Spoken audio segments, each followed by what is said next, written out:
Hi, I'm Carl Weber. Welcome to Video Aided Instructions English Grammar Series. This is the Parts of Speech program. Think of a sentence as a kind of machine, a machine for communicating ideas.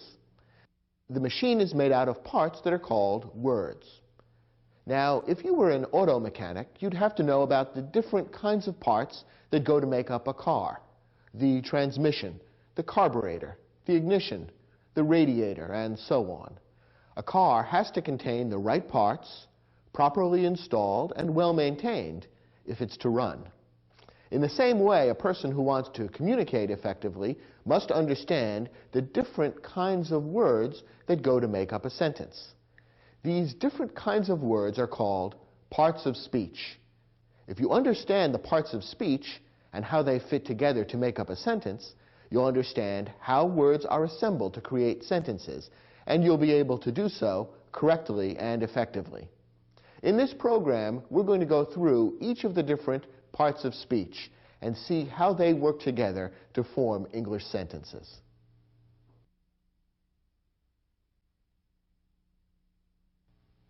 There are 9 different parts of speech in English.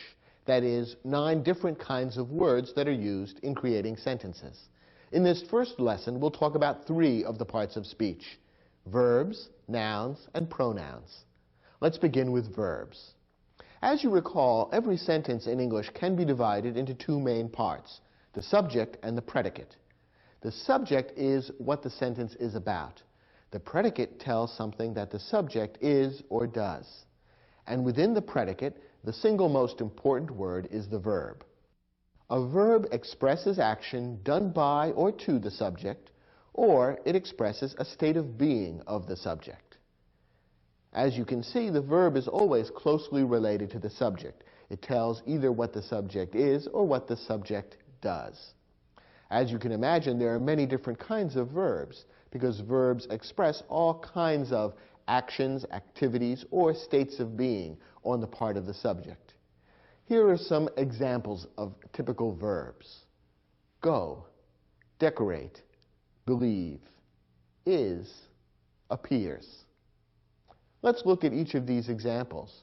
Perhaps you can come up with a sentence in which each of these words would be used as a verb. Let's start with the first one, go.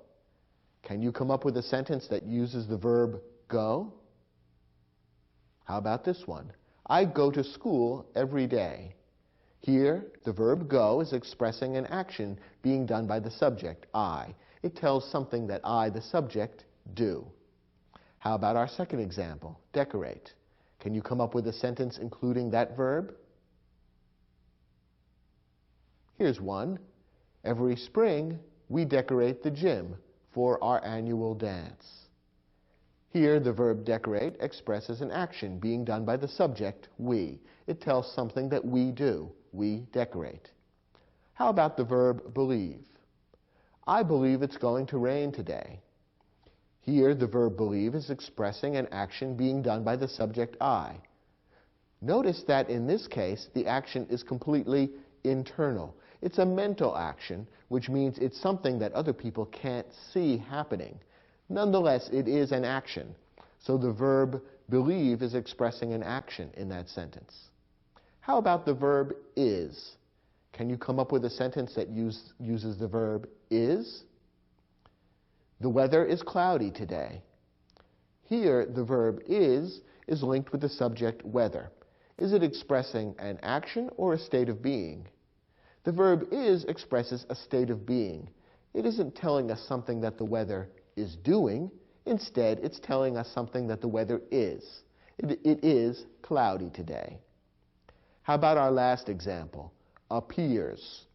Is this verb a verb that expresses an action or a state of being? Well, the verb appears is an interesting example because it can do either one. In some sentences, the verb appears expresses an action. In other sentences, it expresses a state of being. Let's consider a couple of examples. Susan appears on television as a singer. In that sentence, the verb appears is expressing an action being done by the subject, Susan. It tells us something that Susan does. She appears on television. In that sentence, therefore, appears expresses an action. In other sentences, however, appears might express a state of being. For example, the weather appears cloudy. In that sentence, the verb appears is expressing a state of being. It is telling us something that the weather is, not something the weather is doing. When we say the weather appears cloudy, we mean more or less the same as the weather is cloudy. So a verb like appears can be either a verb expressing an action or a state of being. And there are a few verbs like that in English which can go either way. They can express a state of being or an action. Notice one other thing about verbs. Verbs may contain more than one word. When a verb consists of two or more words, it's called a verb phrase, and it's made up of a main verb and one or more helping verbs. Here are a few examples of verb phrases. Had gone, will decorate, must believe, should have been, and may appear. In each of these phrases, the main verb comes last, and one or more helping verbs have been added on to modify or give further meaning to the main verb. And in each case, the helping verbs somewhat change the meaning of the main verb. For example, they may change the time in which the action is occurring. Take, for example, the verb phrase, will decorate. When I say, we decorate the gym every year, we're talking about something that's happening now. But when we say we will decorate the gym next year, we're talking about something happening in the future. So the helping verb will changes the meaning of the main verb by expressing a particular time when the event will take place. When verbs are modified or changed in this way to influence or to express the time when the action will take place, then we're talking about creating different verb tenses. Verb tenses are used to express the time when an action or a state of being takes place. The whole subject of verb tenses and of properly using verbs is fairly complicated. In fact, it's so complicated that we've devoted an entire program to that subject. And if you're interested in learning more about how to use verbs properly, we recommend you watch that program. Let's move on to the second important part of speech, nouns. A noun names a person, a place, a thing, or an idea. Here are some examples of nouns. Student, Barbara, state, Cleveland, sofa, freedom. All of these are nouns because they name a person, a place, a thing, or an idea. Let's look at each example. What about student? What does that name? Well, that names a person, or at least a kind of person. How about Barbara? That names a person, and it names a specific person. We'll talk in a moment about the special kind of noun that Barbara represents. What about state? What does that name? Well, that names a place. A state would be one of the 50 states that goes to make up the United States, and it's a place where you might live. Cleveland also names a place. Again, a very specific place, a particular city within the United States. Sofa names a thing, and freedom names an idea. Sofa and freedom are both nouns, but notice that one of them names something that you can lay your hands on, something that you can see, something that you can perceive with your senses. That's sofa.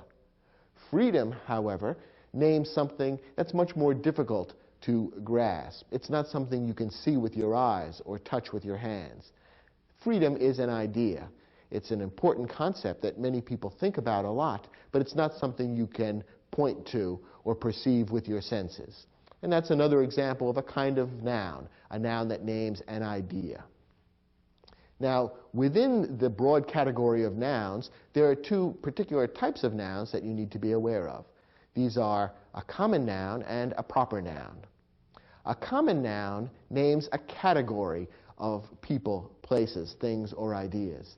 A proper noun names a specific example. A proper noun normally begins with a capital letter.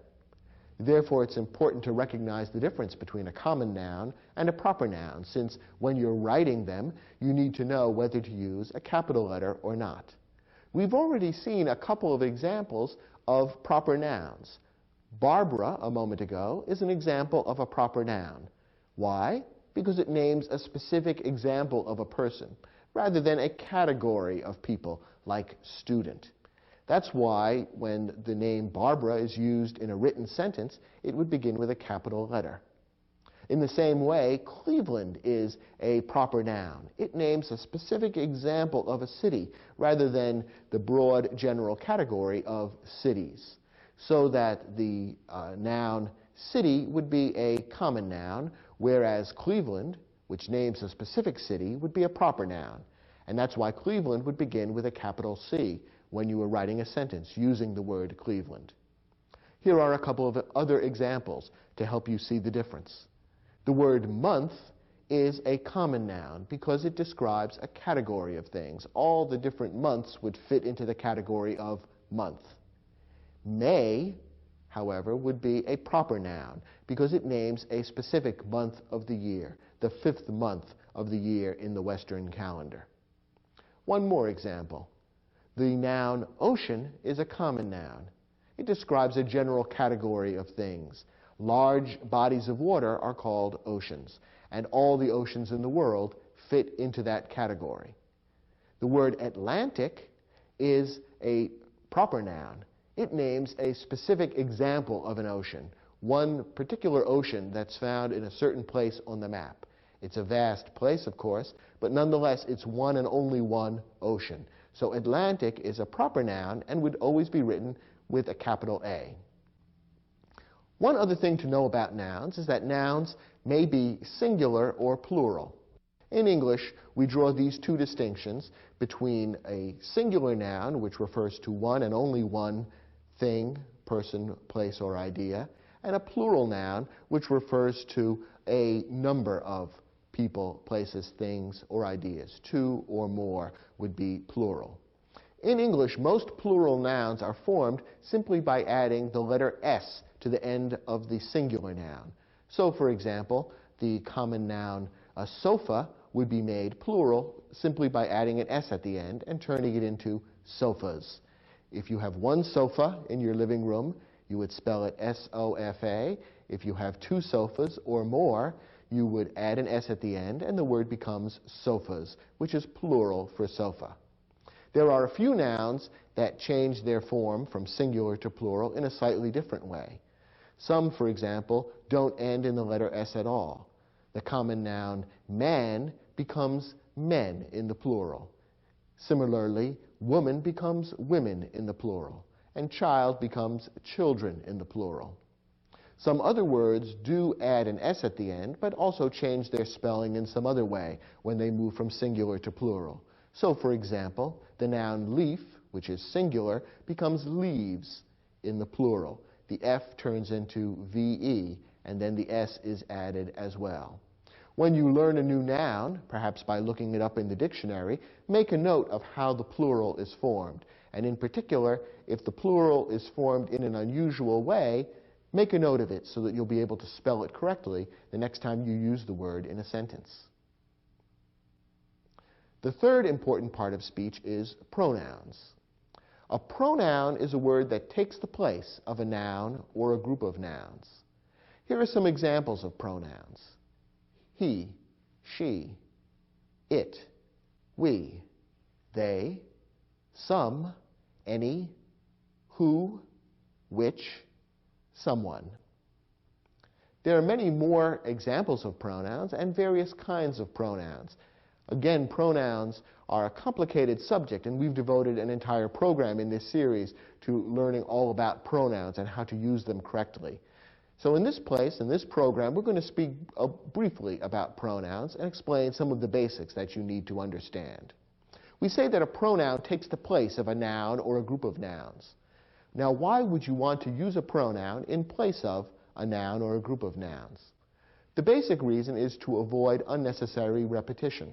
Suppose you were writing a story about someone named Mark, and Mark did a number of things in the story. It might get rather tiring to keep referring to Mark by name. Mark went for a walk.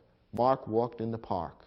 Mark saw birds. Mark saw trees. Mark decided to go for lunch, and so on and so forth.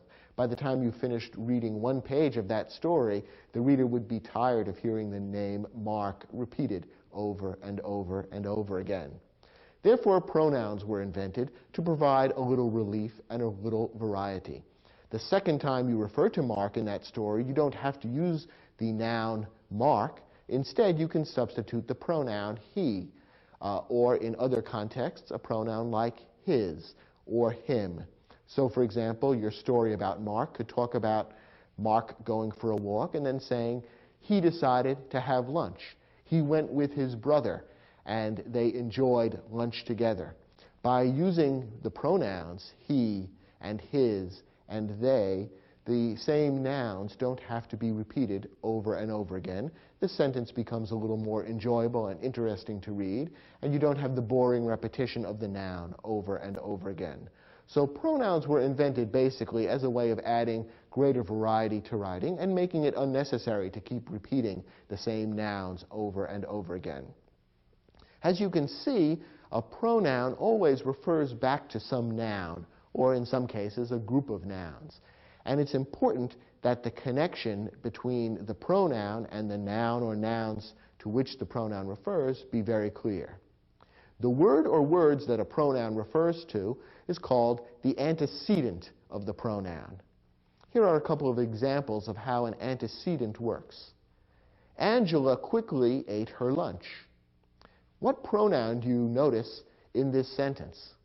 The pronoun is her. Now, what noun does the pronoun her refer to? Or what noun does the pronoun her take the place of? It refers back to Angela. It takes the place of Angela because in writing this sentence, the author could have repeated that noun Angela. The sentence could have said, Angela quickly ate Angela's lunch. But that sounds a little awkward and repetitious, doesn't it? So instead, the writer substituted the pronoun her for the noun Angela's and wrote, Angela quickly ate her lunch. That means that the antecedent of the pronoun her is Angela. Angela is the noun to which the pronoun her refers. And you'll notice that the two match in the following way. Is Angela a male or a female? Well, in English-speaking countries, the name Angela is normally used for a female, a woman, or a girl. And that's why the pronoun her has been used, because the pronoun her is also female. It refers to a woman or a girl. So the pronoun and the antecedent in this case have to match in terms of gender, that is, in terms of male or female. And in the special program All About Pronouns, we'll talk more about the importance of making sure that a pronoun and its antecedent match in various ways. Gender is one of the ways in which the pronoun and its antecedent have to match. Here's another example. Jeremy asked Paul to give him a ride. What's the pronoun in this sentence? Here the pronoun is him. Now, can you tell what noun him substitutes for or refers back to? In this case, the pronoun him refers back to Jeremy. We can tell by reading this sentence that Jeremy is asking Paul to give Jeremy a ride. That's the logical interpretation of the meaning of the sentence. So the pronoun him refers back to an antecedent, Jeremy. It's always important when you use a pronoun to be sure that you're clear as to what the antecedent is, so you can make sure that the meaning of the sentence is clear, and so that you can make sure that the pronoun and its antecedent match in every way that's important, including gender.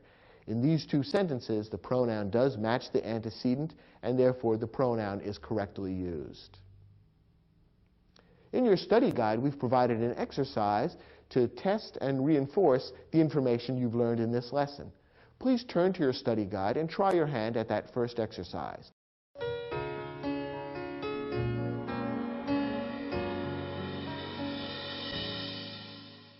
In this exercise, your job was to read 5 sentences and, in each one, identify the nouns, the verbs, and the pronouns used. Let's see how well you were able to carry out this assignment. Let's look at the first sentence. When Nicole read the letter, she realized that she must change the plans for her vacation. Let's begin with the nouns. How many nouns did you identify in this sentence? This sentence actually contains 4 different nouns. The nouns are Nicole, letter, plans, and vacation. One of these nouns is a proper noun. That's why it begins with a capital letter, and that's the noun Nicole. It's a proper noun because it names a specific individual. All the other nouns in this sentence are common nouns. They name categories of things, and that's why they don't have to begin with capital letters.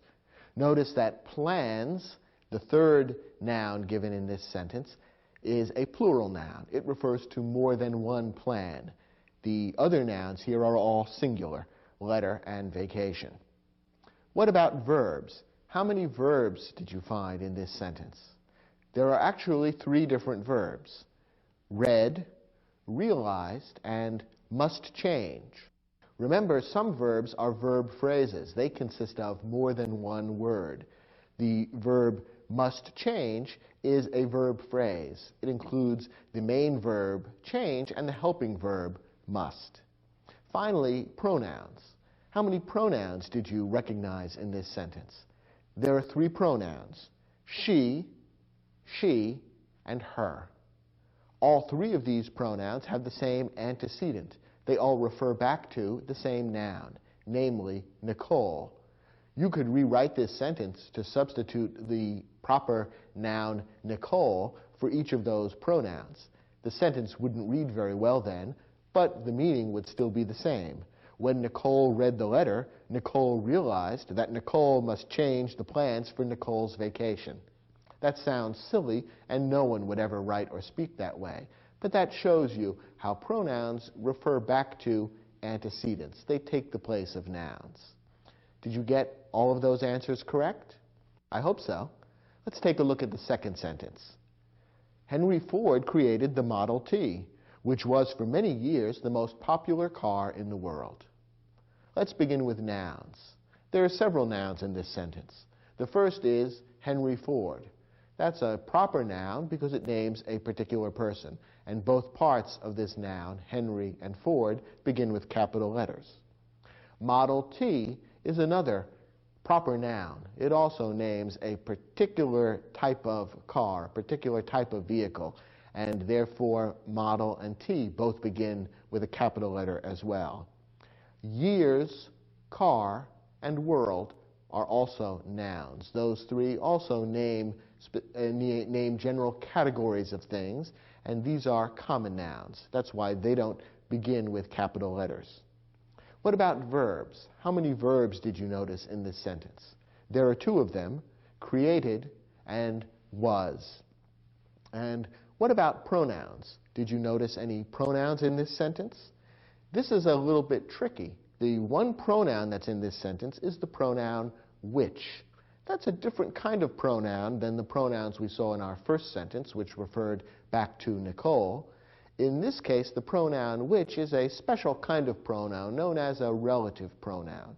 It's not important for you to remember the term right now, but generally speaking, relative pronouns are used to connect one clause or one part of the sentence to another. And in this case, you can see that the relative pronoun which connects the first and the second parts of this sentence together. The pronoun which refers back to Model T. The Model T was for many years the most popular car in the world. So a relative pronoun does have an antecedent, just like the personal pronouns that we saw in the previous sentence. Again, it's not important right now to learn the names of the different types of pronouns, but it's good to recognize that a word like which acts more or less the same way as a noun, but which takes the place of a noun, is in fact a pronoun, just as she or he are pronouns. Let's look at the third sentence. Is anyone in your class interested in attending next week's seminar on Italian painting? Again, let's begin with nouns. Which nouns did you recognize in this sentence? The nouns here are class, weeks, seminar, and painting. You might be curious about the second noun here, weeks, which ends with an apostrophe S. The apostrophe S is usually used in English to turn a noun into a possessive noun.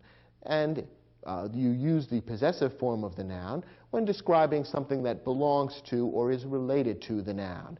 In this case, the seminar belongs to next week or is related to next week. Next week is when that seminar is going to be held. So you can refer to that in English as next week's seminar and use the possessive form of the noun week. It remains a noun, it simply takes on a slightly different form by adding the apostrophe S to turn it into the possessive form. So those are the nouns that appear in this sentence. What about verbs? Which verbs did you notice? Well, there's one verb in this sentence, and it's a slightly tricky one. The verb is a verb phrase, is interested. Notice that the words that make up a verb phrase can sometimes be separated by other words. One of the times when the words in a verb phrase are separated by other words is in a question like this. This particular sentence is asking a question. It's an interrogative sentence. And in an interrogative sentence, most often, the order of the words is a little different than in the most common declarative sentence. And one of the things that often happens is that the words in a verb phrase are separated by other words. Imagine if you were to change this sentence into a declarative sentence, making a statement rather than asking a question. You would probably bring the words of the verb phrase back together. You would say something like, anyone is interested in attending next week's seminar.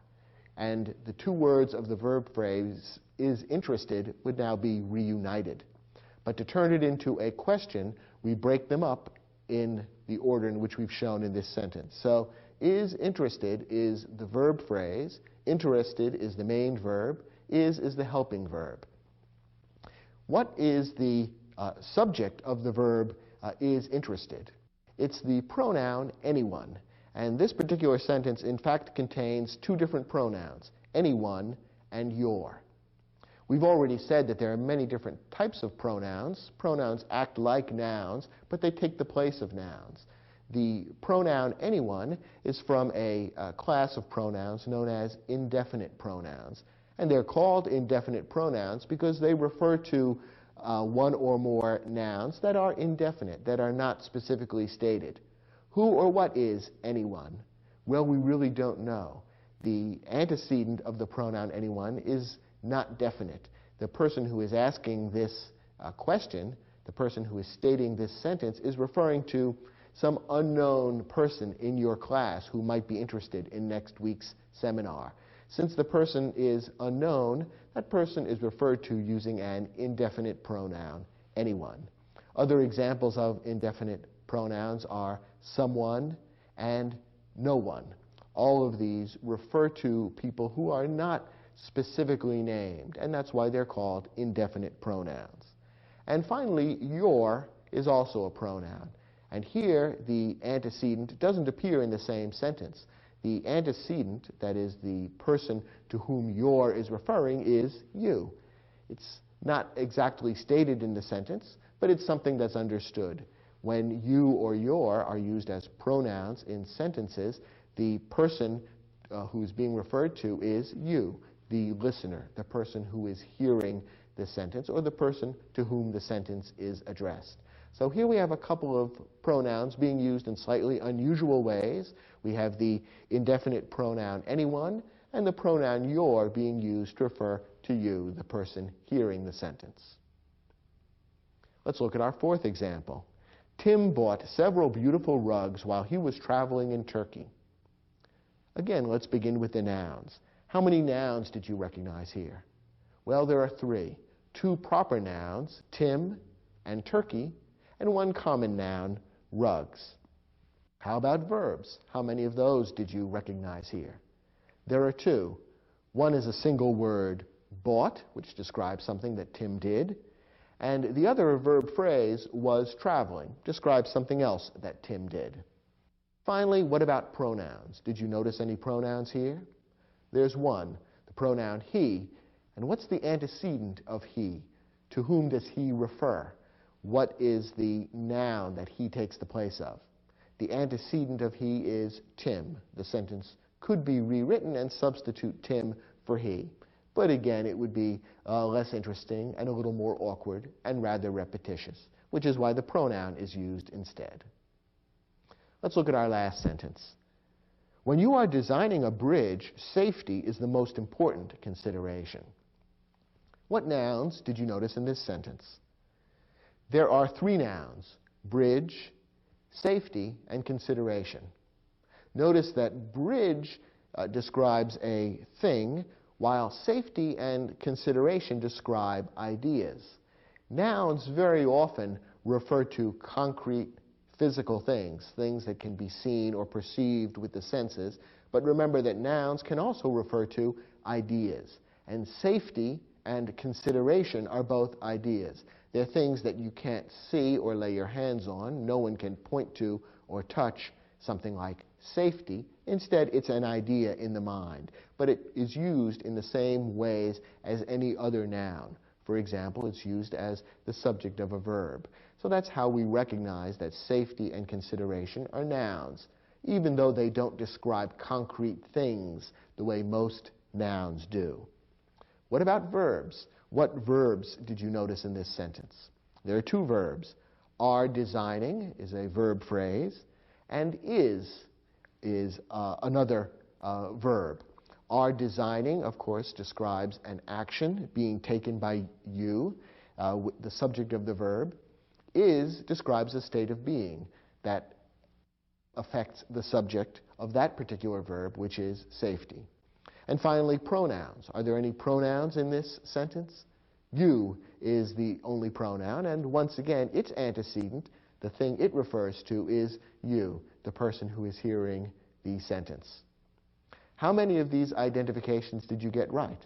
I hope most or all of them. If you're ready now, let's move on to Lesson 2.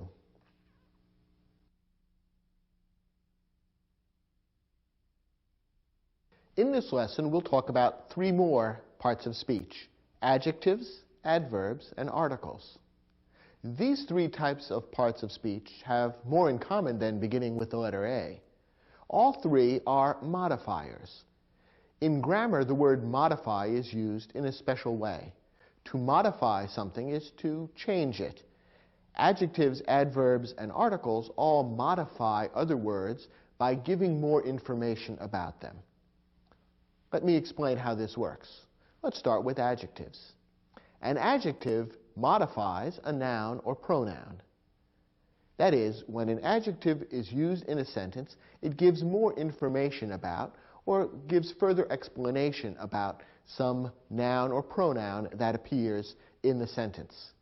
Here are some examples of adjectives: large, unusual, green, impossible. Each of these words, if they were used in a sentence, would give more information about a noun or pronoun that appears somewhere in the sentence. They give more information, and therefore we say they modify the noun or pronoun.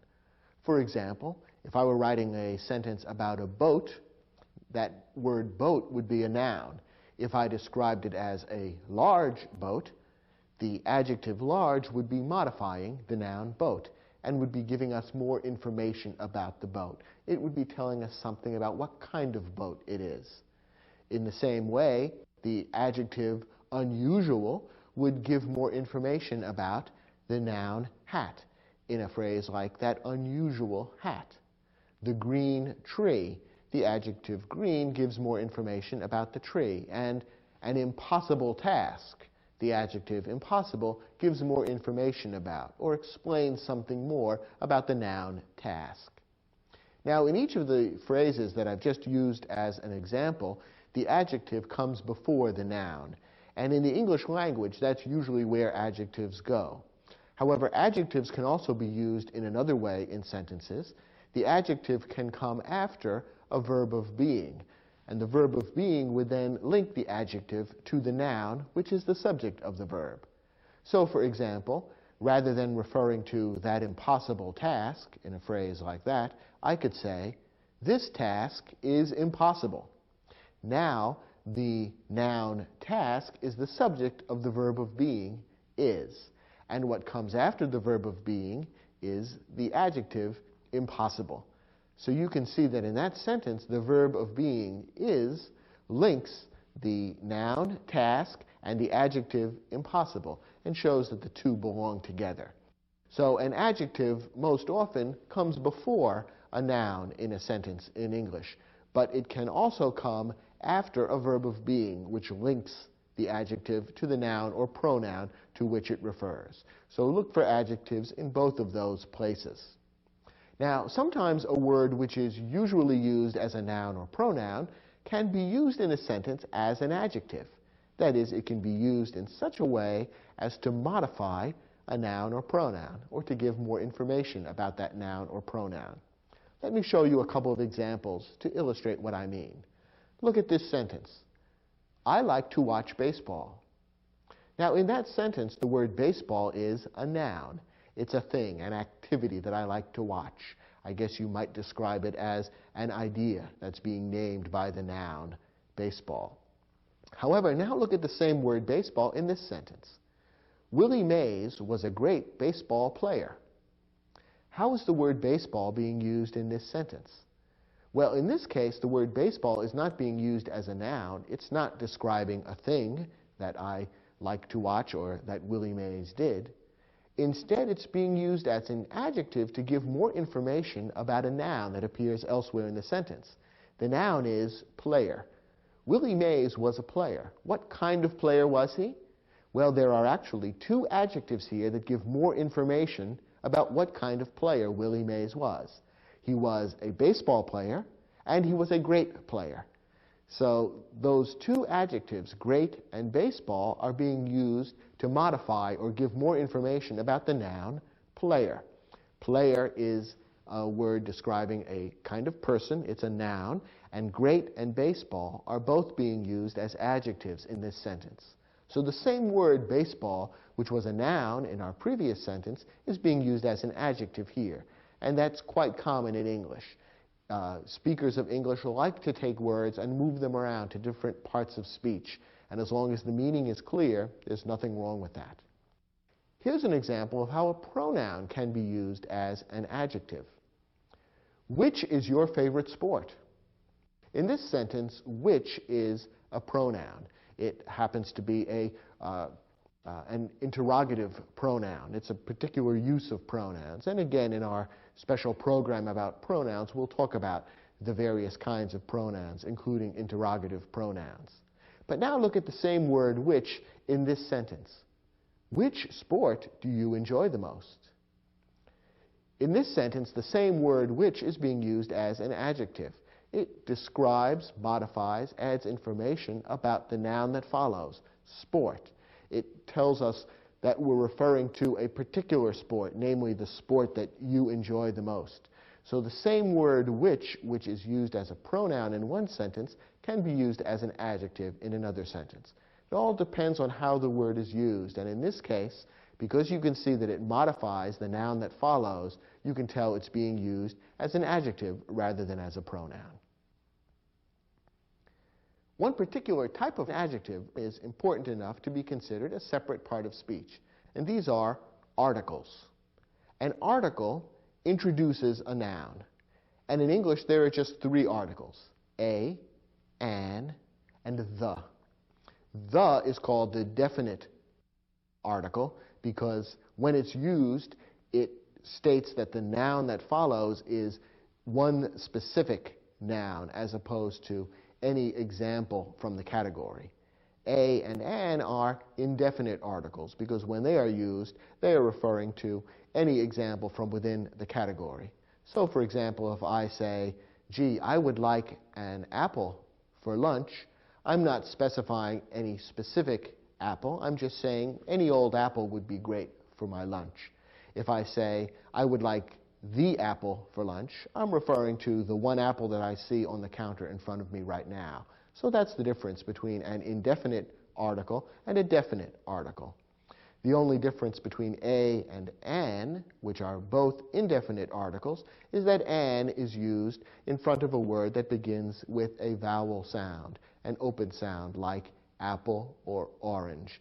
The article A is used before a noun that begins with a consonant sound, a closed sound like potato or tomato.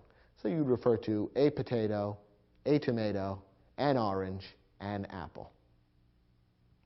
The third type of modifying word is an adverb. An adverb modifies a verb or an adjective or another adverb. When an adverb is used in a sentence, it generally tells us how. It gives more information about the action described by the verb or the quality described by the adjective or even another adverb. Adverbs often end in ly, but not always. Here are some examples of typical adverbs, and we'll consider some examples of how these might be used in sentences. Adverbs include words like quickly, soon, very, rather, to, and not. That last example of an adverb, not, is one of the most commonly used. It often is used to interrupt a verb phrase. In other words, the word not is used in between words of a verb phrase, and when it's used in this way, it is negating the meaning of the verb phrase. It turns the verb from something that is happening into something that is not happening. And in fact, in the sample, in the way I just used the word not, that illustrates how the word not, the adverb not, is used to interrupt a verb phrase. We could refer to something that is happening, and is happening is the verb phrase, or something that is not happening. And by inserting the adverb not in the middle of the verb phrase, we turn the phrase into a negative rather than a positive. Adverbs are most often used to modify verbs. They tell how the action occurred. So, for example, you might say, he walks quickly. Here we have the adverb quickly, and it modifies or gives more information about the verb walks. Walks describes an action in this sentence, and quickly tells us a little bit more about what that action is like. It's a quick walk. It's walking that is being done quickly. It tells us how the walking is being done. So quickly, the adverb modifies the verb walks in this sentence. Notice how adverbs can also be used to modify adjectives or even other adverbs. Compare the sentence we just said, he walks quickly, with the following other sentences to see how these combinations of words can work together. He walks quickly. Quickly is an adverb modifying the verb walks. Now let's say he is quick. The word quick, what part of speech is that in this sentence? In this sentence, the word quick is an adjective. It describes he, the pronoun he. It modifies he, tells us something about him. He is quick. And it follows the linking verb be and links the pronoun he with the adjective quick. So he is quick gives us a pronoun, a verb, and an adjective. Now what about this sentence? He is very quick. This is the same sentence except that the word very has been inserted. What part of speech is the word very? Well, very is an adverb. It's one of the more common adverbs, and in this case, the adverb very modifies or refers to the adjective quick. How quick is he? He's very quick. It gives us more information about that adjective. It tells us exactly how quick he is. So in this case, we have an adverb very, which modifies an adjective. That illustrates how an adverb can sometimes modify an adjective. Finally, look at this sentence. He walks too quickly for me. Let's look at this sentence. He walks too quickly. What about the word quickly? Let's analyze that to begin with. What part of speech is that? Well, we've seen that words that end in ly are very often adverbs, and quickly is an adverb. What word does it modify in this sentence? It modifies the verb walks. It tells how he walks. He walks quickly. So quickly in this sentence is an adverb modifying the verb walks. Now what about the word too? He walks too quickly. What part of speech is too? Well, too is another adverb, and in this case, too is modifying the adverb quickly. Remember we said that an adverb can modify a verb, it can modify an adjective, or it can modify another adverb. This is an example of an adverb modifying another adverb. Quickly is an adverb modifying the verb walks. It tells us how he walks, quickly. The adverb to modifies the adverb quickly. It tells us how quickly he walks, too quickly. So, as we've seen in these examples, an adverb can modify a verb, it can modify an adjective, or it can modify another adverb. Notice that the adverb not, which we mentioned as one of the most important and common adverbs, is often contracted to N''T. To contract a word means to shorten it by leaving out some of the letters. And when you make a contraction in English, you mark the letters that have been omitted with an apostrophe. So the adverb not is shortened into the contraction N''T. So for example, look at these two sentences. William is not going to the movies with us. Here the adverb not appears in the middle of the verb phrase is going. Remember that the adverb not isn't part of the verb phrase, even though it interrupts it. The verb phrase in this sentence is going. Not is an adverb which, in this case, interrupts the verb phrase or appears in the middle of it and changes its meaning to a negative. He is not going to the movies with us. Now look at this sentence. Sharon isn't going either. What's the verb phrase in this sentence? In this sentence, the verb is going. And in between, we have the adverb not, which has been contracted to N''T, pronounced nt. Sharon isn't going. So even though is does not appear in this sentence as a word by itself, nonetheless, if you're asked what the verb is in this sentence, the correct answer would be the verb phrase is going. And not, the contraction N''T, has been stuck in the middle to negate the meaning. This sentence could have read, Sharon is not going either. But most often, for ease of reading, we would contract not to N''T and turn it into Sharon isn't going either. The use of contractions is considered slightly less formal than using the full word. So depending on the kind of writing you're doing, you may or may not choose to use contractions. But in most writing, contractions are considered appropriate, and this is an example of how they're used. So remember that the adverb not would not be considered part of the verb phrase, even though most often it would interrupt it. In your study guide, we've provided an exercise that will give you a chance to test your understanding of these concepts related to adjectives, articles, and adverbs.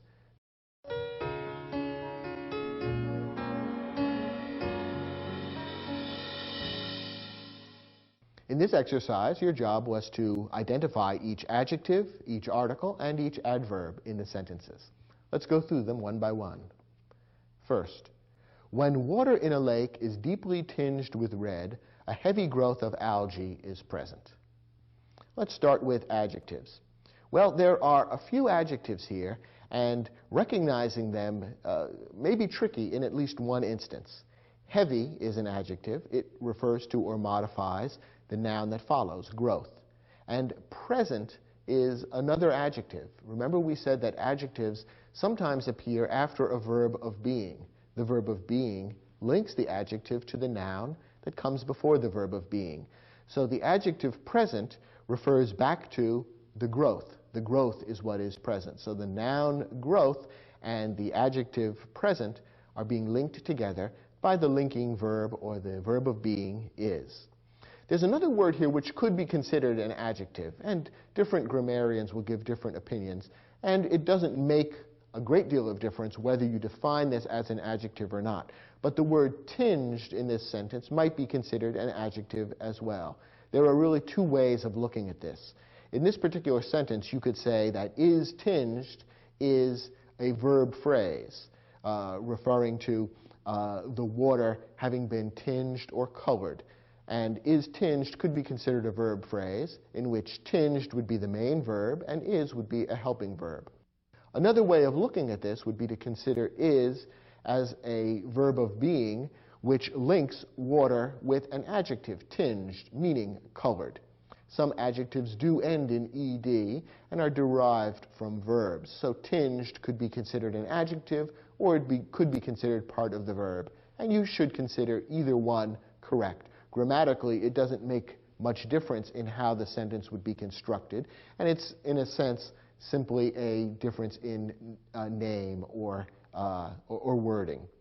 So those are the adjectives in the sentence. You might have been tempted by the word red, because the word red is often used as an adjective. You might refer to the red ball that came bouncing down the street, in which case red is an adjective describing the noun ball.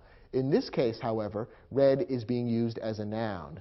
The sentence says that the water in the lake is deeply tinged with red. Red is being described here as a kind of a substance, a thing that has been used to tinge or color the water. So red is a thing in this sentence, and therefore it's a noun rather than an adjective. Remember that the same word can be used as more than one part of speech, depending on how it's used in the sentence. What about articles? Those are easy to recognize because there are just three words that can be articles: a, an, and the. And in this sentence we have the word a appearing twice. When water in a lake is deeply tinged with red, a heavy growth of algae is present. So a or a appears twice in this sentence, and those are the two articles. Finally, adverbs. Remember, we said that adverbs often end in ly, and we've got one of those in this sentence, deeply. The adverb deeply in this sentence modifies the adjective tinged. It tells us how the water is tinged with red. How is it tinged? Deeply. Remember, adverbs often answer the question how, or tell us how something happens or appears. So in this case, it is deeply tinged. That's how it is tinged. And deeply is an adverb modifying the adjective tinged. Let's look at the second sentence. If Peter has enough free time next summer, he will visit southern Italy on his vacation. We have three adjectives in this sentence. Free is an adjective modifying the noun time. It tells what kind of time, free time. Next is an adjective modifying the noun summer. It tells us what summer, which summer, next summer. It gives more information about the summer being referred to. Finally, southern is an adjective. It modifies the proper noun, Italy. It gives us more information about Italy, or tells us more about Italy. What part of Italy? Southern Italy. There's no article in this sentence. The words a, an, and the don't appear, but there is one adverb, enough. The adverb enough in this case modifies the adjective free. Remember, we saw that free is an adjective modifying the noun time. Enough is an adverb giving us more information about free, or about the free time. How much free time, or what kind of free time? Enough free time. So enough is an adverb modifying the adjective free in this sentence. How about our third sentence? Auto racing is generally considered one of the most dangerous sports in the world. Let's look for adjectives first. The first word in the sentence is an adjective, auto. Remember, we pointed out that some words that are usually used as nouns can sometimes be used as adjectives when they are used in such a way as to modify other nouns. That's what's happening here. The word auto is most often used as a noun. You refer to an auto coming down the street. The auto is a thing that is being referred to, and therefore it's a noun. In this case, however, we have the noun racing, describing or naming an activity, and we have auto being used as an adjective to give more information about the racing. What kind of racing? Auto racing. So here we have a word that's usually a noun being used as an adjective. Auto is an adjective. Considered is another word which, in this particular sentence, could be considered either an adjective or a verb. It could be considered part of the verb phrase is considered, or it could be considered an adjective which is linked to the noun racing by the be verb is. So considered could be considered an adjective or a verb, depending on which term you happen to prefer. Either one could be correct. Dangerous is another adjective. In this sentence, it modifies or gives more information about the noun sports. And we have two articles in this sentence. Both of them are the, one of the most dangerous sports in the world. So both of those should have been marked on your sheet as articles. Finally, there are two adverbs, Generally is an adverb. Again, notice the ending ly, which is commonly found on adverbs, and it modifies the adjective considered. How or when is it considered a dangerous sport? Generally. So it gives more information about that adjective considered. And remember, a word that modifies an adjective is an adverb. And most is another adverb. We're told that auto racing is generally considered one of the most dangerous sports in the world. So it's a dangerous sport. Dangerous is an adjective. And how dangerous? Most dangerous. So most is an adverb which gives more information about the adjective dangerous. An adverb modifying an adjective. Let's look at our next sentence. Silver Blaze was recently selected as the best story about the adventures of the famous detective Sherlock Holmes. We've got a number of adjectives here. The first one is the first word in the sentence, silver. We can see from the way it's being used here that silver is an adjective giving information about the noun blaze. What kind of blaze? A silver blaze. Silver is a word describing a color, and color words very often are used as adjectives. Selected could be considered an adjective. Once again, it's on the borderline between an adjective or a verb. Best is an adjective. It modifies or gives more information about the noun story. And famous is an adjective. It modifies or gives more information about the noun detective. So silver, selected, best, and famous could all be considered adjectives. We have three articles in this sentence. All of them happen to be the word the. The best story about the adventures of the famous detective Sherlock Holmes. And there's one adverb, recently. Again, it has the telltale ly ending, and it tells more about or modifies the adjective selected. When was it selected? Recently. So it gives more information about the adjective, it modifies the adjective, and that makes it an adverb. And our final sentence. The veterinarian arrived too late to save the injured bird. We have one adjective in this sentence, injured. It gives more information about the noun bird. It tells us something more about the bird. We have two articles, both of them the word the. And finally, we have two adverbs here. One adverb is the adverb late. What word does that adverb late modify? It modifies the verb arrived. It tells when the veterinarian arrived. The veterinarian arrived late. So the word late is an adverb modifying the verb arrived. Now what about the word to? You might remember to from our list of common adverbs. What does to modify in this sentence? Well, in this sentence, to modifies the adverb late. How late did the veterinarian arrive? Too late. So it gives more information about the adverb late. And remember, an adverb can modify a verb, it can modify an adjective, or it can modify an adverb. So in this case, we have one adverb late modifying the verb arrived, and then we have another adverb to modifying the adverb late. Two adverbs in a row, too late. Did you get most of these words correct? I hope so. When you're ready, let's move on to the next lesson.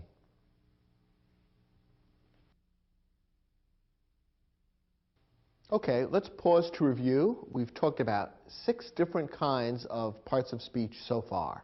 Verbs, nouns, pronouns, adjectives, articles, and adverbs. We have 9 parts of speech to talk about altogether, so there are 3 more to do.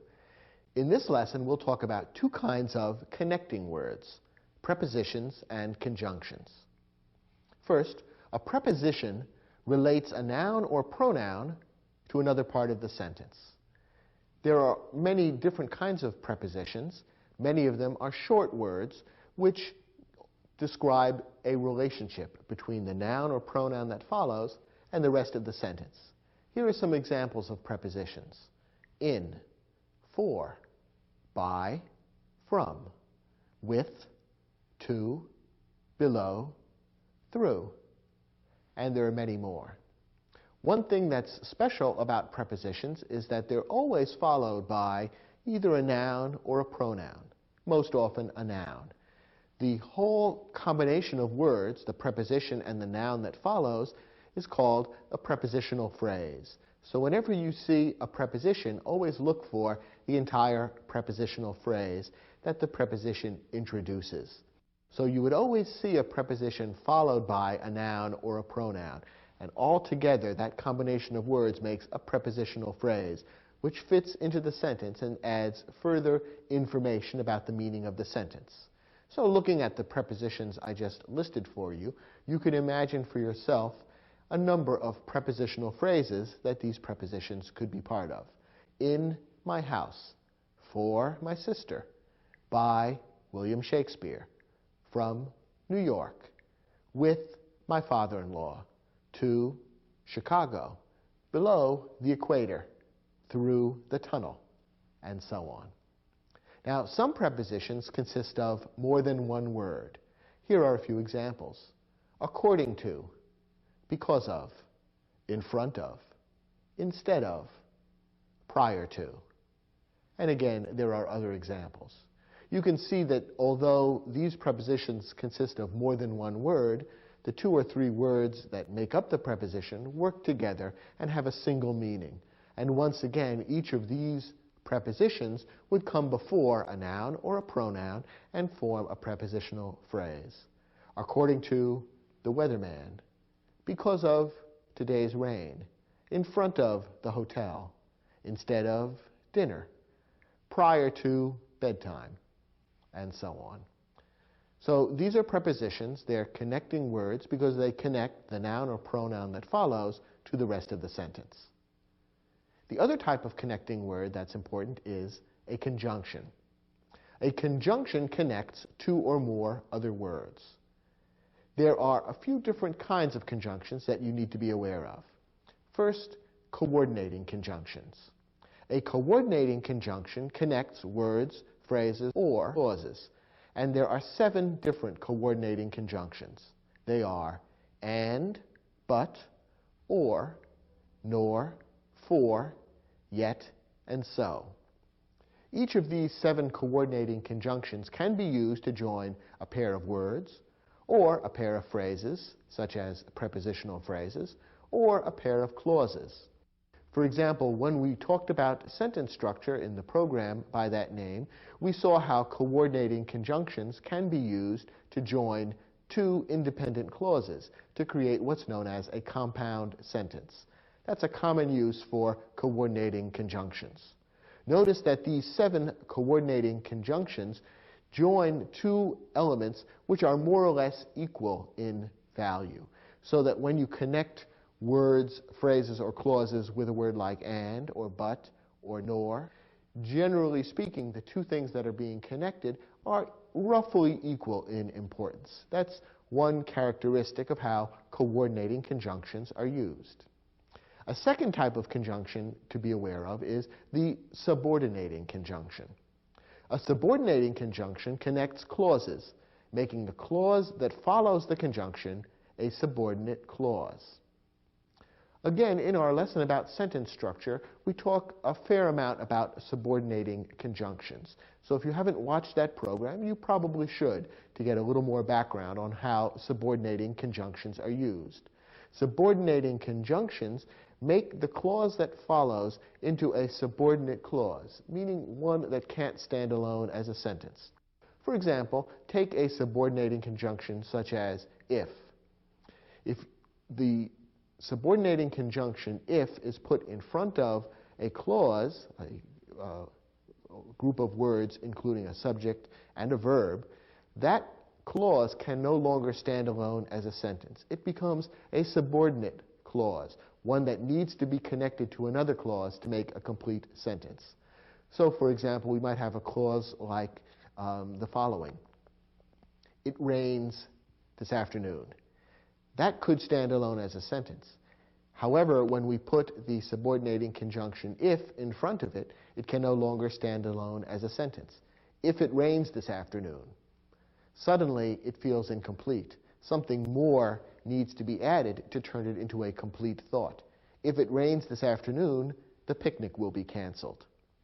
A subordinating conjunction then creates a subordinate clause which means a clause that can't stand alone as a sentence. Notice the difference between a subordinating conjunction and a coordinating conjunction. We said that coordinating conjunctions join two things that are more or less equal in importance. A subordinating conjunction joins one thing which is independent, an independent clause, and a clause which is subordinate, less important, can't stand alone as a sentence. So whereas a coordinating conjunction links two things that are equal in value, the subordinating conjunction links two things that are unequal or different in value and importance. Here's the third and final kind of conjunction to be aware of, the correlative conjunction. A correlative conjunction comes in pairs, and there are four most important correlative conjunctions to be aware of: both and, either or, neither nor, not only but also. And the most important thing to be aware of about correlative conjunctions is that they always should be used correctly in pairs. So whenever you begin with both, you need to follow up with and. So both my mother and my father will be coming to the awards banquet. When you begin with either, you need to follow through with or. Neither needs to be completed with nor. And not only needs to be completed with but also. A common mistake that people make is to use one but not the other. The correlative conjunction must be used in its entirety, so whenever you use the first part of it, you need to use the second part. So these three types of conjunctions are important to recognize: coordinating conjunctions, subordinating conjunctions, and correlative conjunctions. They fit into different kinds of sentences and need to be followed, used according to certain specific rules.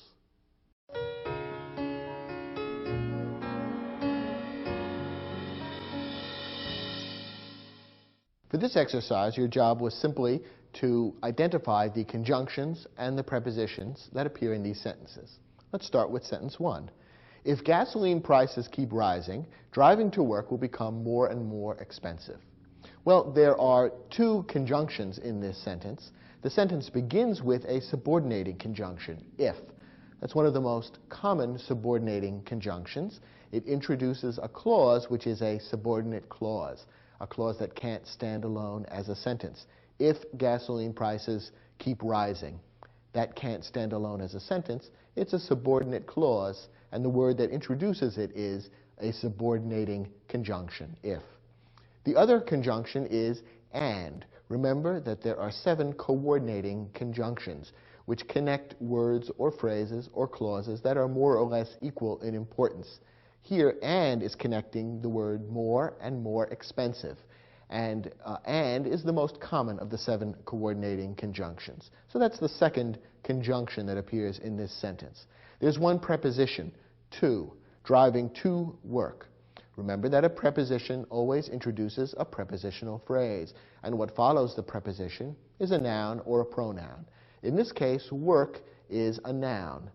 Work is one of those words that can be used as more than one part of speech. Work is often used as a verb. When you say, I work in the garden, you are using it as a verb because it describes action. In this case, driving to work uses work as a noun. Here, in this case, it almost describes a place. That's where you are driving to, work. So work is a noun in this case. It's the object of the preposition to. The whole thing is the prepositional phrase to work. So to is the preposition here. Let's look at the next sentence. In my opinion, Picasso was the greatest painter of the 20th century and one of the greatest of any era. There's just one conjunction in this sentence. It's the common coordinating conjunction and. It appears near the end of the sentence. However, there are 4 prepositions, and in fact, prepositions often appear in large numbers in sentences. Many sentences have several prepositional phrases, and this sentence illustrates that. In my opinion is the first prepositional phrase. In is the preposition. Of the 20th century is a prepositional phrase, beginning with the preposition of and ending with the noun century. Of the greatest is another prepositional phrase, and of any era is a prepositional phrase. So the 4 prepositions here are in, of, and of. Notice that This sentence includes 4 prepositional phrases, 3 of which begin with the preposition of, and yet the sentence doesn't sound terribly repetitive or awkward, does it? In my opinion, Picasso was the greatest painter of the 20th century and one of the greatest of any era. It sounds fine. And that illustrates the fact that in English, it's easy to use several prepositional phrases in a sentence and create a sentence whose meaning is clear and which sounds perfectly correct and easy to read. So there's one of the lessons of this particular program, that prepositional phrases are very versatile and are good to use to express complicated meanings in English. Here's our third sentence. Neither the coach nor the players could explain the dismal performance turned in by the soccer team against their local rivals. This sentence you might have found a little more tricky. There is a conjunction in this sentence that might have been a little difficult for you to recognize. This is a correlative conjunction. Remember, those are conjunctions that work in pairs, and the correlative conjunction appears near the beginning of the sentence, neither nor. Remember, we said that when you use neither, you have to always follow up with nor. Those two words always belong together, so when you begin with neither, you need to use nor within a few words. So in this sentence, the correlative conjunction neither nor has been used correctly. Neither the coach nor the players. The correlative conjunction in this case is being used to connect two nouns, coach and players. We don't have any other conjunctions in the sentence, but we do have two prepositions, introducing, of course, prepositional phrases. By is the first preposition, introducing the prepositional phrase by the soccer team, and against their local rivals. Against is the preposition, and against their local rivals is the prepositional phrase. You might have been confused by the use of the word in. The word in can sometimes be a preposition. You could say, in my house, and there you have a prepositional phrase beginning with the preposition in and ending with the noun house. However, in this sentence, the word in is actually part of an idiomatic phrase. I use that expression, although I haven't used the word idiomatic previously in this program. In this case, the sentence refers to the dismal performance turned in by the soccer team against their local rivals. I think you can hear that the word in is really linked here to the verb turned. And together, the word turned in, or that phrase, creates a kind of a verbal idiom, which means the performance registered by the soccer team, or the performance that the soccer team gave that day.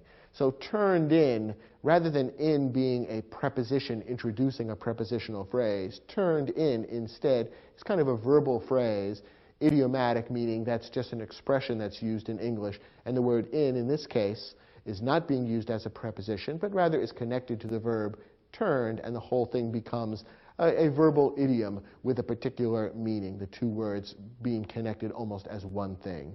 So the word in there might have been tempting to be marked as a preposition, but the way it's used in this sentence, it really doesn't operate that way. Remember, a preposition would always be followed by a noun, which isn't the case here. Our next sentence. According to most surveys, parents usually prefer sending their children to schools located in the neighborhoods where they live.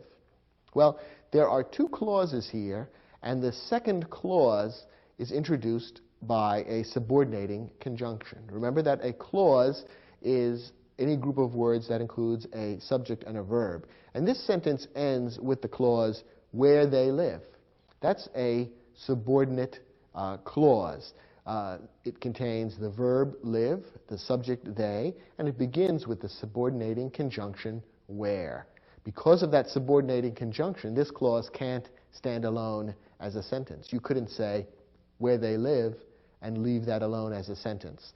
The word that begins it, where, is the subordinating conjunction, which turns it into a subordinate clause. There are also three prepositions in this sentence, and the first one is made up of more than one word, according to. That introduces the prepositional phrase, according to most surveys.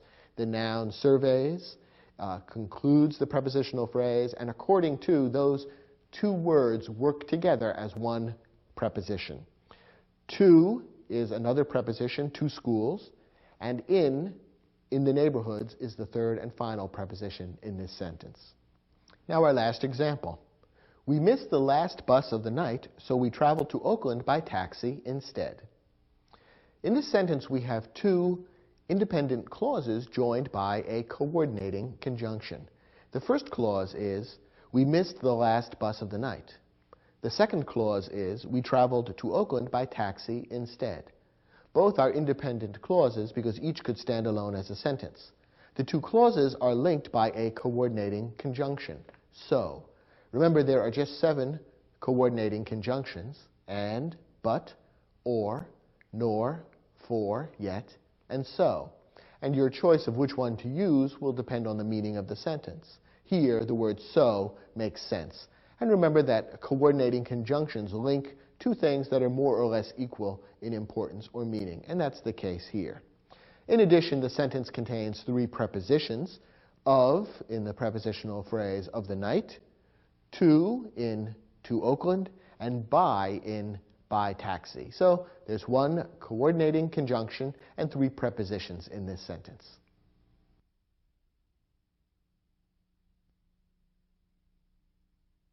We've gone through 8 of the 9 parts of speech, so that means there's only 1 left. And this last one is the simplest and, in a way, the funniest.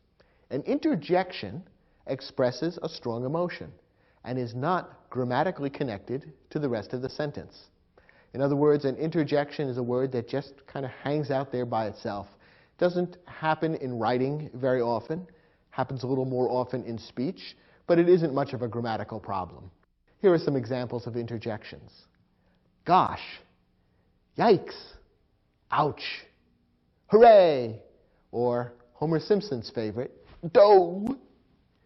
Those are interjections. And since they're not connected grammatically to the rest of the sentence, you don't need to know much about them. Recognizing parts of speech is, for some students, a little tricky. Why is it important to be able to recognize parts of speech in a sentence? It's because in order to apply the rules of proper grammar, you need to know what kind of words you're dealing with, because there are particular rules that apply to the use of verbs, nouns, pronouns, adjectives, and so on. We've already talked a bit about some of those rules, and in all the other programs that are part of this series, more of those rules and their applications will be explained. So being able to recognize parts of speech in the sentences that you write is rather important. Here are a couple of tips about how to recognize parts of speech in sentences that you're writing. First, the easiest thing to find is usually the main verb. So look for the verb that appears in the sentence when you're trying to identify parts of speech in your sentences. Then look for the subject of the verb, that is, the person, place, thing, or idea which does the action of the verb, or which the state of being of the verb refers to. That subject will be a noun or a pronoun. Once you've identified the verb and the noun or pronoun which is the subject of the verb, you can then begin to fill in the rest of the sentence. You can identify the modifying words, adjectives, articles, and adverbs. You can identify the connecting words, the conjunctions and prepositions. And little by little, you can fill out all the rest of the sentence and understand how it all works together. So begin by identifying the verb, then look for the subject of the verb, and gradually fill in the other parts of the sentence. That's usually the easiest way to understand the structure of a sentence. And remember, too, that the same word may be used as more than one part of speech.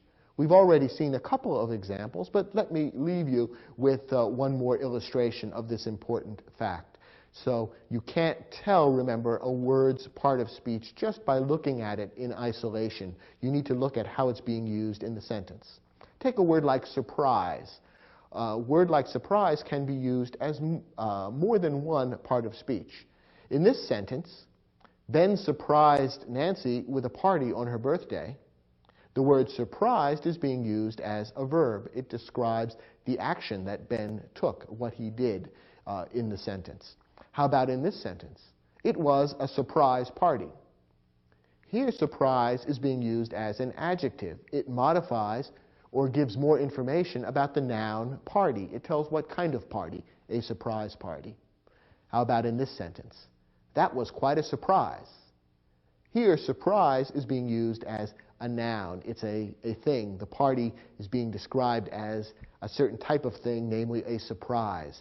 So, in these three sentences, the word surprise is being used first as a verb, then as an adjective, then as a noun. This is a very common phenomenon in the English language, the same word being adapted to serve several different purposes. So always look carefully at the word in the context of the sentence before you decide what part of speech it is.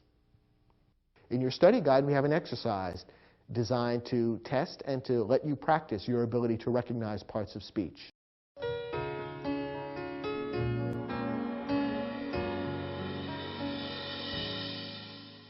Let's look at the first sentence and then decide what part of speech each of these words represents. My car gets 30 miles to the gallon. Following my recommendation a moment ago, let's start by looking for the verb. The verb here is gets. What is the subject of the verb? The subject is the noun car, and it's preceded by the pronoun my. My is, in this case, referring back to myself. I am the antecedent, even though I don't appear in the sentence. And pronoun my is what's technically known as a possessive pronoun. Notice that it's used almost in the same way as an adjective, but it's a pronoun because it's referring back to a person, and therefore it's taking the place of a noun. So my car gets is pronoun, noun, verb. The remaining words are an adjective, a noun, a preposition, an article, and a noun. So 30 is an adjective. It modifies the noun miles. 2 is a preposition, and it's followed by the article, the, and the noun, gallon. Now let's look at the second sentence. People say that too many young athletes today are selfish. There are two verbs in this sentence. Say is the first verb, and its subject is the noun, people.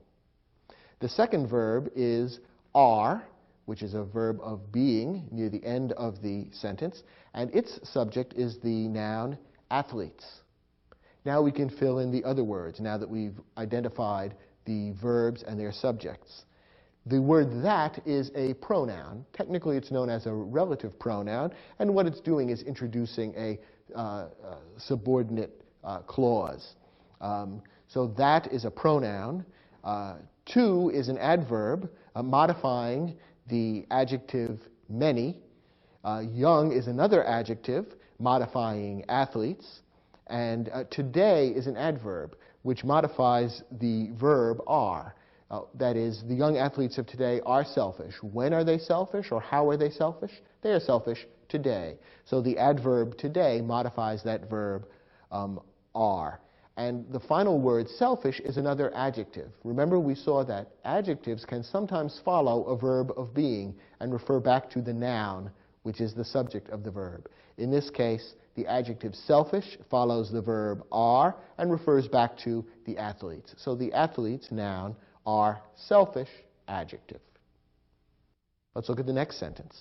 The Hudson River in New York is not actually a river. In fact, it is a tidal estuary. Two verbs in this sentence. The first one is, and the subject is river.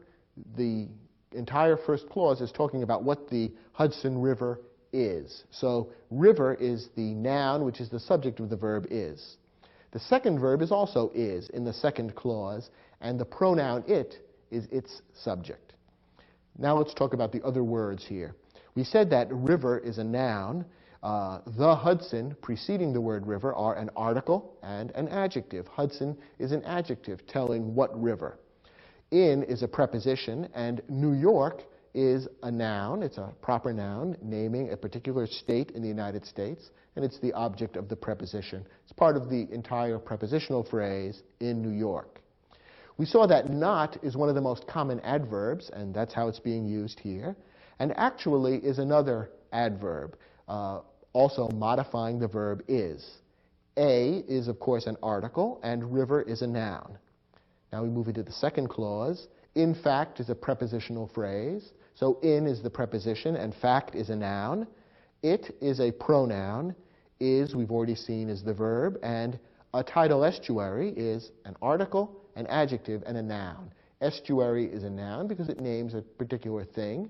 It's a difficult word, so perhaps you don't know that word, but you can tell from the way it's used in this sentence that it must be a noun. For example, it's introduced by an article. So even if you never saw the word estuary before, you can tell it's a noun because the sentence refers to a tidal estuary. And you only put an article in front of a noun. And tidal is an adjective because it tells what kind of estuary. So that's how we would identify the various words in this sentence. How about the next example? Paul Klee created some of the greatest abstract paintings of the 20th century. The verb here is created, and the subject is the noun Paul Klee, a proper noun naming a particular person. Now let's look at the rest of the sentence.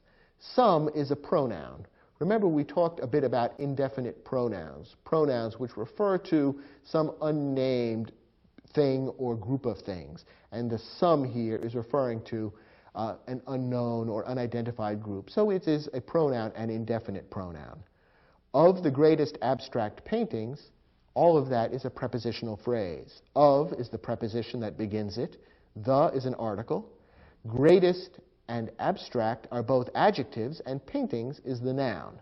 So the whole thing taken together is a prepositional phrase, beginning with a preposition and ending with a noun. And the last words of the sentence are also a prepositional phrase, of the 20th century. Of is the preposition, century is the noun, and in between we have the article, the, and the adjective 20th. Now our last example.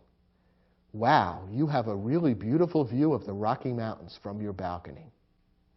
Of course, we had to stick in at least one example of an interjection, and the first word here, wow, is our interjection. It has an exclamation point, which interjections often do, and it's not grammatically connected to the rest of the sentence. The meaning is connected, but there's no special linkage grammatically. Now let's look at the rest of the sentence. The verb is have, and the subject of the verb is you, which is a pronoun. So you have, pronoun and verb, that's the heart of the sentence. Let's look at the rest of what's here. A really beautiful view. A is an article, of course. Really is an adverb, and beautiful is an adjective. All of this goes to modify the noun view. Beautiful is an adjective modifying view, and the adverb really modifies the adjective beautiful. How beautiful? Really beautiful. So any word that modifies an adjective would be an adverb, and that's what really is. Of the Rocky Mountains is a prepositional phrase. Of is the preposition. The is an article. Rocky is an adjective, and mountains is the noun, which Rocky modifies. So of the Rocky Mountains begins with the preposition, ends with the noun, prepositional phrase. And the sentence ends with one more prepositional phrase, from your balcony. From is the preposition, balcony is the noun, and in between we have the pronoun your. Again, it's a possessive pronoun. It tells whose balcony, yours. So the antecedent of that pronoun would be you, the hearer of this sentence. And in effect, the pronoun here acts as a kind of an adjective because it gives a little more information about the noun balcony. You now have a pretty good idea of how these 9 different parts of speech are fitted together to create English sentences. In a way, it's amazing, isn't it, that just 9 different kinds of words can be put together in different combinations to express almost any conceivable human emotion or idea. In the other programs in this series, we'll provide you with additional pointers and rules to follow in selecting among these 9 parts of speech and fitting them together to create English sentences that express your meaning accurately and that are also grammatically correct. I hope you've found this program enjoyable and helpful, and thanks for watching.